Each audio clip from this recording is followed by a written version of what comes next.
Chapter 5. The Borot'bisty in revolt against the Hetmanate and the Directory. A. The general uprising against the Hetmanate. Local uprisings against the Hetmanate had occurred as early as the summer of 1918, led by the anarchist Nestor Makhno, a brilliant partisan leader in the province of Yekaterinoslav, by the Borot'bist Mykola Shinkar in Zvenigorod district of Kiev province, and by the Bolshevik group in the border region between Ukraine and Russia. The moderate Ukrainian parties at that time had attempted to guide the Hetmanate toward democratic rule. Not until the Hetman proclaimed federation with Russia on November 14 did they break completely with the regime. On November 13, the Ukrainian National Union in secret meeting formed a directory of the Ukrainian People's Republic, choosing a cabinet which consisted at first of 3, later of 5 members: Maistrenko, SD, as chairman, Fedor Shvets, Peasant Union, Simon Petlura, SD, Panas Andreyevsky, Independent Socialist, and Andriy Makarenko, Independent representative of the Railmen's Association. In the period between the formation of the directory and the final downfall of the Hetmanate on December 14, the USDRP formed an illegal Ukrainian Military Revolutionary Committee in Kiev, which, according to Vinnichenko, represented the directory in Kiev and was responsible for the conduct of the uprising in the capital. The directory's call on November 15 to revolt against the Hetmanate was taken up by hundreds of thousands of peasants. Soon the whole of Ukraine was engulfed in a sea of revolution. A few days before the uprising against the Hetmanate, Panas Lyubchenko, having learned from Nikifor Hrigoryev that the center of the UPSR would participate in the organization of an uprising, declared that the Central Committee wished to keep in touch with the Organizational Committee. Lyubchenko also disclosed the fact that the Central Committee had decided to carry out an act of terror against General Skoropadsky, since it held the view that an uprising should begin in this way and not directly, as had been planned by the Insurrectional Center of the Ukrainian National Union.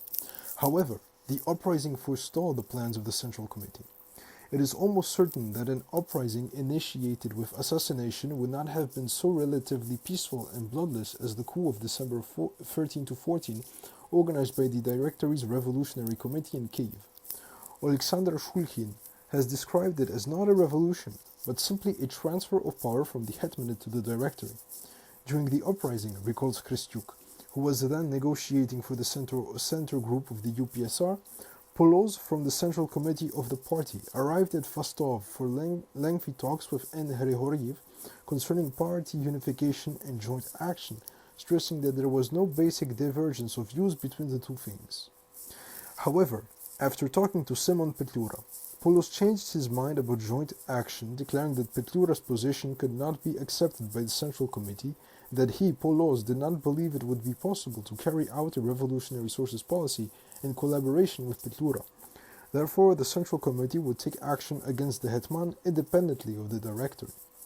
When the Military Revolutionary Committee, in which the various Jewish parties were represented in addition to the USDRP, staged its successful coup against the Hetmanate in Kiev during the night of December 13 to 14, 1918, the Borot'bisty failed to send their forces as promised.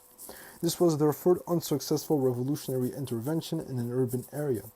Earlier, the Directory's call for an uprising, according to Moisei J. Rafis, a prominent leader of the Jewish Bund, had been supported by underground organizations of communists and Ukrainian Borot'bisty scattered across the country. In the city of Poltava, the Borot'bist Matena Bohayevich had led an unsuccessful uprising, while the Borot'bist-led uprising in Chernigov ended in failure and the death of the able Central Committee member Andrei Zalivchi. The Borot'bisty were in close liaison with the other parties of the left, the Borot'bisty. The anarchists and the Bolsheviks, through the Provincial Insurgent Committee Hubrinialny Povstansky Komitet, abbreviated HAPKA, rather than with the National Union. It is therefore understandable that the Borot'bisty were not represented on the Military Revolutionary Committee in Kiev. It would be a mistake to conclude that all Ukrainians who participated in the general uprising against the Hetmanate shared the Directory's platform. Aside from the regular army units won over from the Hetman, such as those under the command of Colonel Peter Bolbochan and the Sichovi Streltsy regiment, which had been recruited from former prisoners of war of Galician origin, The Directory controlled only a few of the minor insurgent detachments, those commanded by Shepel in Podolia province, Anhel in Chernigov province, and Ignatiev Miserva in Poltava province. The program of the insurgent peasant masses was in fact far more radical than that of the National Union. Fedenko, a historian sympathetic to the National Union, writes that although the Directory's call to arms was obeyed by hundreds of thousands of peasants and workers, they now sympathized to a large extent with the Bolshevik slogans of Soviet government and dictatorship. The masses had come to believe the propaganda spread by the leftist parties to the effect that Skoropadsky's regime was the consequence of the Rada's policy. Those many insurgent detachments, headed by the atamans, military chieftains, Grigoriev, Makhno, and Zeleny, declared their support for a Soviet government. Unlike the minor insurgent bands mentioned above, which had no concentrated party support, behind these three atamans, there stood the strongly leftist political leadership of the Borot'bisty, the anarchists, and the Ukrainian SD's independents, respectively. In the general uprising against the hetmanate, the forces of the Directory and the armies newly won over from the hetman carried the yellow and blue flag, the recognized colors of the hetmanate, while the Borot'bisty flew a red banner.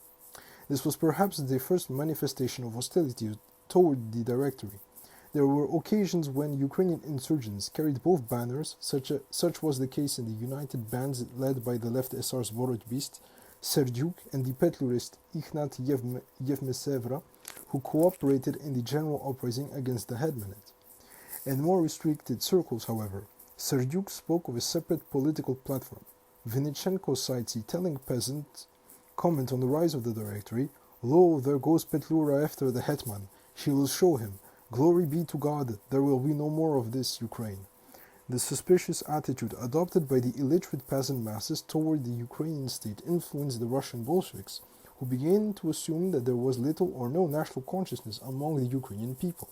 However, Bolshevik policy in Ukraine, based on this false assumption, later suffered several serious setbacks. The role played by the National Union in overthrowing the hetmanate should not be underestimated. Only those close to the government circles and in contact with the hetmanate army could have seized Kyiv so quickly and compelled the hetman to abdicate. Moreover, only a coup led by such well-known figures as Vinnichenko and Petlura from the moderate sources parties could have achieved the necessary psychological victory over the hetman, the well-to-do peasants who, despite misgivings over the collapse of the hetman, supported the Directory. It was therefore to be expected that the Directory, headed by the popular Vinnichenko, would become a government representing all revolutionary Ukraine. B. Disaffection with the Directory. 1. Failure of the Directory's military and foreign policy. It soon became evident that the real rulers of Kyiv and the provinces were the military groups, which the Directory could not control. During the night of December 23, an armed group raided the offices of the Central Bureau of Trade Unions in Kyiv, destroying all books and records concerning the elections to the city council. Early on December 25, the first communists were executed by another armed group. The Central Bureau of Trade Unions was raided 4 times. A special regiment under the command of the Ukrainian SD Kovenko was dispatched on punitive expeditions to towns where councils of workers and peasants' deputies had been formed. Some members of the Central Committee of the USDRP, the predominant party in the government of the Directory, did not sleep at home for fear the military forces might arrest them without trial. The bodies of workers killed by unknown assailants were found in Kyiv almost every day. At the same time, the hetmanates had a wonderful time in Kyiv. The numerous anti-Jewish pogroms in which some of the Directory's high-ranking atamans participated added to the complete disgust with which the Directory was regarded by both Ukrainian and non-Ukrainian Democrats. It was not surprising that the forces of the Directory rapidly dwindled. When the Directory was installed in power, it had an army of 30,000 strong near Kyiv alone. Its strength throughout Ukraine reached 100,000. The army, which entered Kyiv, was admired by all for its discipline and good bearing. The fact that over 300 million rubles were spent on the army during these 6 weeks should also be borne in mind. Yet a week before our expulsion from Kyiv, there were only 21,000 men in the entire Ukraine on all fronts, including all garrisons and reserves. The foreign policy of the Directory was as unpopular with the masses as the arbitrary violence of the military. At the request of the French forces in Odessa, the volunteer Russian White Guards were dispatched to the Don. The Directory's orientation toward the Entente and the unpopular war against Soviet Russia, which in fact had been forced upon it by Soviet Russia, the Directory finally declared war on January 16, 1919, helped to undermine the prestige of the Directory with the people. Only the Directory's isolation from all groups of the peasantry could explain the overwhelming success and the rapid advance of the Soviet armies up to the time of Ataman Grigoriev's first shift of allegiance to the side of the Soviet government. It was this act which led to the Soviet occupation of Odessa and the expulsion of the French. In the end, the Directory's policy of compromise aroused opposition from both the right and the left. The army rank and file went over to the Bolsheviks, while the officers joined the Whites. If our own peasants had not risen against us, Vinichenko concludes, the Russian Soviet government would have been powerless against us. Against this background of rapid change, the Borot'bisty emerged as the most numerous and influential Ukrainian political party of the day. 2. Peasants' Congress under Borot'bist influence. During the uprising against the Hetmanate and in the period of the Directory, the influence of the Borot'bist platform was manifest in nearly all the resolutions passed by peasants' congresses, despite the fact that some Borot'bist leaders were received unfavorably. For example, Shumsky's plea for a more critical attitude toward the Directory met no response at the Kiev Province Peasants' Congress held December 21 to 24, 1918.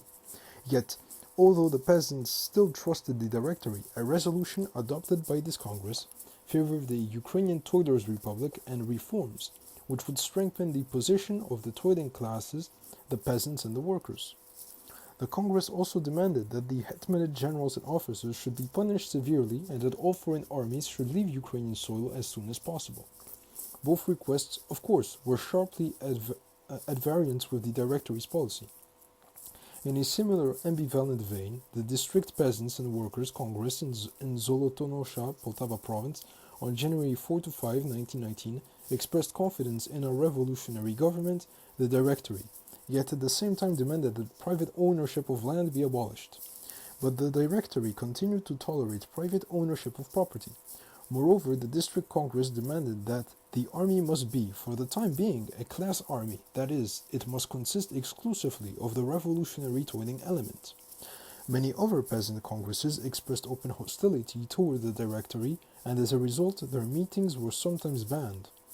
The growth of Borot'bist influence is particularly evident in the resolutions adopted by the Executive Committee of the All-Ukrainian Council of Peasants' Deputies at its session of January 14 to 15, 1919. The Council demanded that the Directory issue a decree within the next 24 hours transferring power in the Volosts districts and provinces to the Council of Peasants and Workers' Deputies. The central government should be in the hands of the All-Ukrainian United Congress of Councils of Peasants and Workers' Deputies. The Borot'bisty further persuaded the Executive Committee to declare that the provinces of Kharkiv, Poltava, and part of Chernigov and Yekaterinoslav have repudiated the government of the Directory.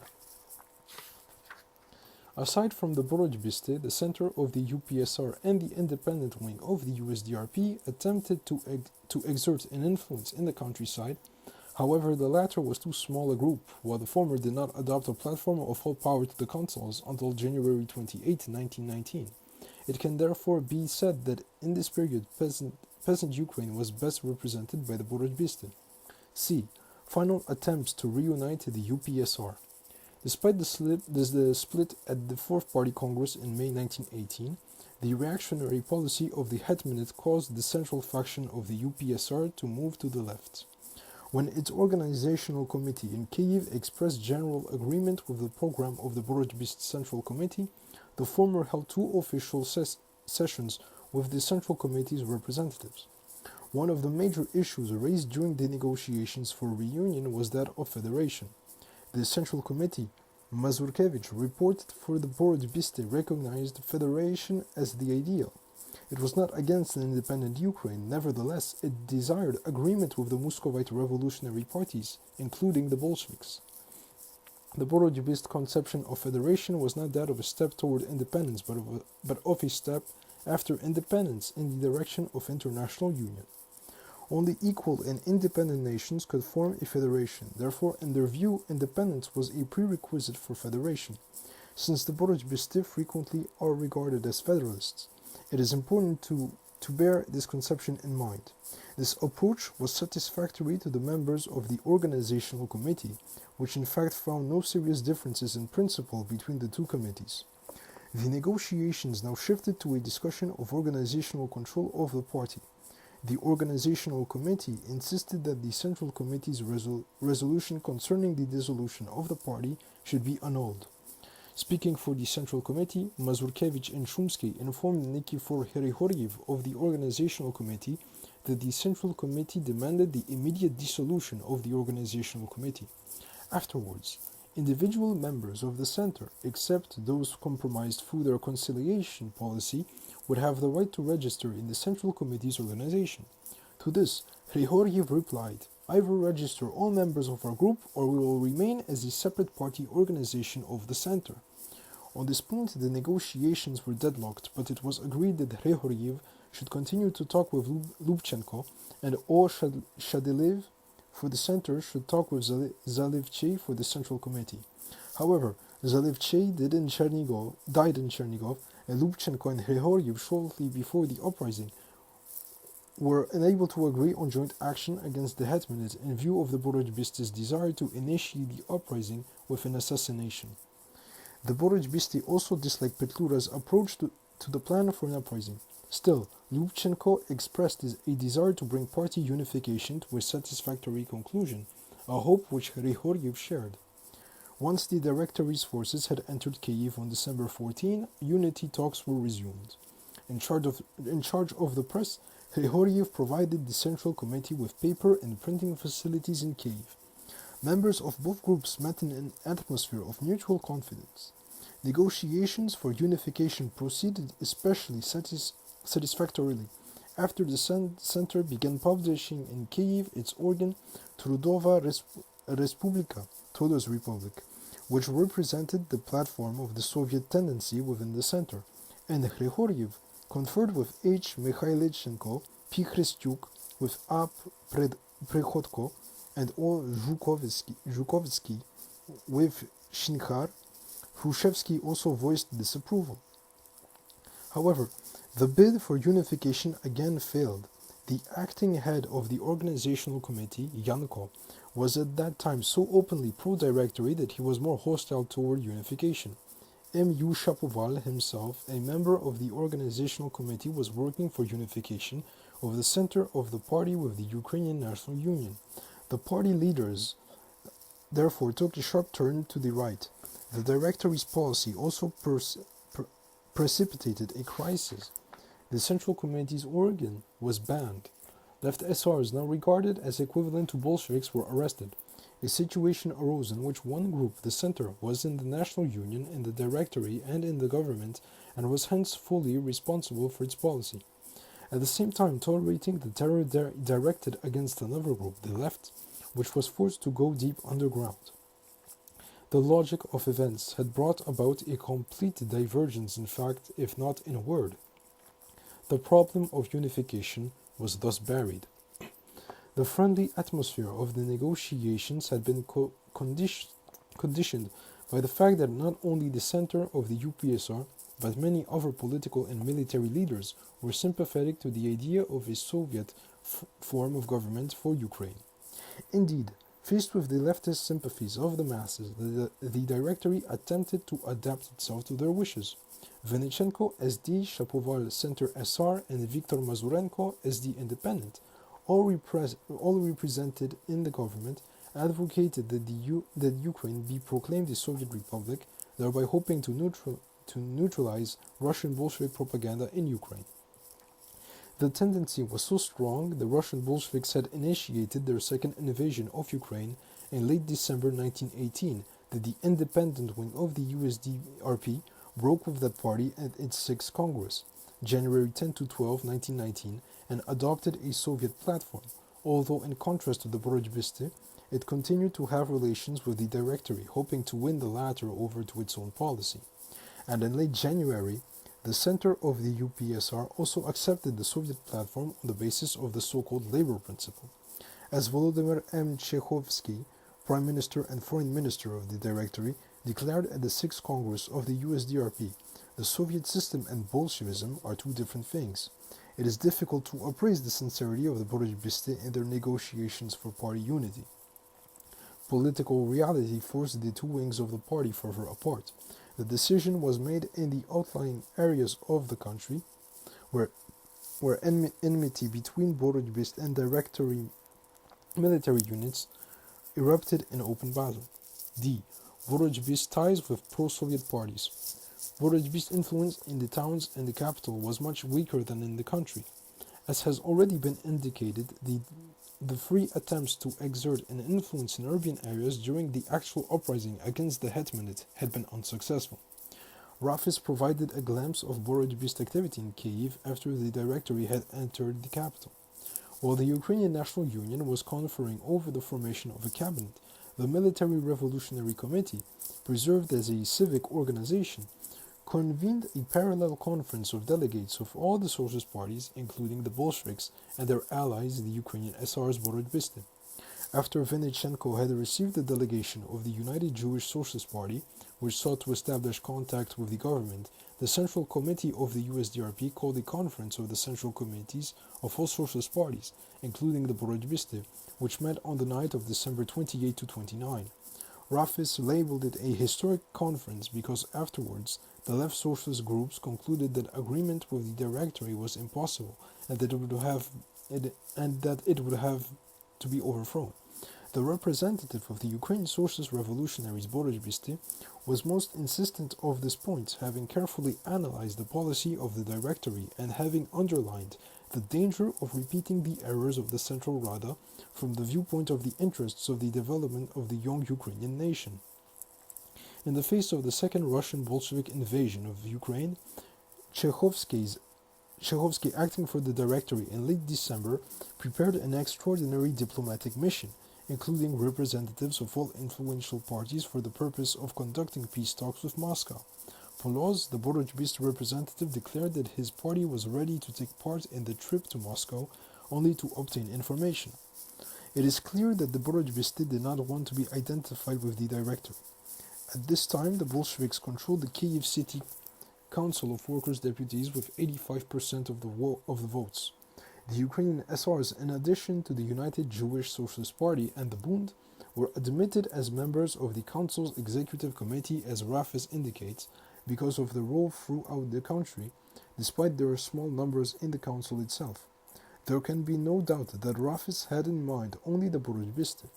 All the parties thus favored a decisive struggle for a Soviet government and comprising an illegal executive committee participated in the preparation of armed strife against the Directory in Kiev. To thwart pressure from the left, the Directory convened the Tolders Congress, Trudovy Congress, an attempt at a parliament which opened in Kiev January 23, 1919. The decision to call the Tolders Congress, writes Mazepa, was an obvious concession to Bolshevik slogans. The landowners and the financial and business circles which had supported the Hetmanate were excluded. In spite of this, both the workers, Ukrainian and non-Ukrainian, and the peasants greeted the elections to the Congress passively. The rightist groups were no less satisfied with the Congress, even though the idea of parliamentary democracy triumphed over that of Soviet government. The left parties, for the most part, boycotted the elections to the Congress. There were no Bolsheviks represented, and of the 593 delegates, the theoretical total, only about 30 were sympathetic to the idea of a Soviet government. All of them left Ukrainian Socialist Revolutionaries, Borot'bisti, or independent Ukrainian Social Democrats. Neither in its elections nor in its organization was the Congress representative of the revolutionary masses, declared the USDRP independence in a statement delivered during the Congress. Freedom of agitation had been forbidden, and no soldiers took part in the elections. While the Directory, in convening the Congress, the statement continued, wished to satisfy both socialist and imperialist ambitions, it had in fact failed to satisfy either. This was the consensus of all the left parties, including the Borot'bism. The speeches by members of the pro-Soviet parties, the Borot'bist Korniy Taranenko, the SD independent Zinoviev, and the Bundesrats were greeted by shouts and whistling. The slightest reference to the necessity of concluding peace with Soviet Russia or to transferring power to the workers' and peasants' councils aroused deep resentment. While the Congress was in session, the Bolshevik Kiev Committee circulated among the delegates a statement supposedly containing the conditions of an agreement between the Directory and the Allies. Allegedly, the Directory had agreed to join a Russian federation, fight against Bolshevism, and place its armed forces under the joint command of a staff to consist of a Frenchman, a Russian, a Pole, and a Ukrainian. Further, a volunteer Russian army was to be formed in Ukraine. In return for this, the Allies were ready to admit the Ukrainian People's Republic to the Paris Peace Conference. The Bolshevik statement asserted that the information had been obtained by Bolshevik counterintelligence at considerable cost. Actually, the statement corresponded to the demands of the French, which had been presented to the representatives of the Directory in Odessa. No agreement was reached, but the rumors deliberately spread by the Bolsheviks were effective. According to Rafis, the Congress terminated under the impression that the Directory had come to terms with the Entente, and this only served to isolate the Directory. The delegates of the left walked out of the Congress the day before it closed, issuing a proclamation which accused the Directory of responsibility for the war against Soviet Russia and of plotting with the imperialist governments of the Entente.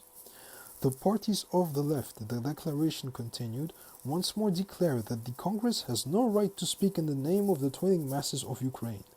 We are leaving the Congress and disclaim any responsibility for its resolutions and their possible consequences. The consolidation of the left socialist parties, which the USDRP failed to achieve in favor of the Directory at the end of December, was thus effected at the end of January against the Directory under the leadership of the Bolsheviks. E. Inherent weakness of the Borot'bism. Although the Borot'bism understood the mood of the peasantry and therefore had a large following in the villages, in failing to consolidate the rural forces, they were unable to profit from their position. The UPSR as a whole failed to seize control of the peasant rebellions, largely because the party failed to plan an uprising against the Hetmanate on an all-Ukrainian scale and to create an all-Ukrainian revolutionary political center necessary for such a revolt. The party had neither sufficient strength, authority, nor the organizational and technical ties with the insurgent elements on an all-Ukrainian scale to do this. Most peasant rebels joined a chieftain not because of his political platform, which they could not understand, but because of his personality. The peasants trusted Makhno, not his anarchism. They followed Zeleny, not the social democratic platform which he represented. This fact in turn inflated the personal ambitions of the individual rebel leaders, who usually began their careers as agents for some political party and ended as self-styled heroes, repudiating their party. Such was the case with Hrihoryev, who started out as a minor unknown Borot'bist, later rising to the position of a great popular leader, conducting his own policy.